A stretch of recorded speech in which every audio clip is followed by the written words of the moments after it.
খুব খুশির জয়, খুব খুশি লাগছে এবং আমার সাধারণ মানুষের জয়, আমার নিজের জয় নয়।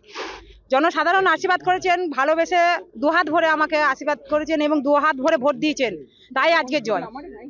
এই জায়গায় সে তাদের জন্য, মানুষ সাধারণ মানুষের জন্য, জনগণের জন্য। জয়ের পরে কি কাজ করবেন? প্রথম কাজ কি করবেন? দেখুন, প্রথম হচ্ছে আমার আউশগাঁ বিধানসভায় যা যা খামতি আছে সমস্ত কিছু করব এবং নারীদের সুরক্ষা, আউশগাঁ বিধানসভা এবং নারীদের সুরক্ষা সমস্ত কিছু আমি দেখব।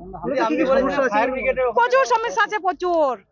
ফায়ার ব্রিগেডের জন্য আপনি বলেছিলেন একদম একদম সেটা হবে, ফায়ার ব্রিগেড হবে, হসপিটালটা হবে এবং মানুষের যে আমার জঙ্গলমহল এরিয়া জলের খুব সমস্যা, জলটা দেখা হবে, জলটা মানে করে দেওয়া হবে তাদের বাড়ি বাড়ি।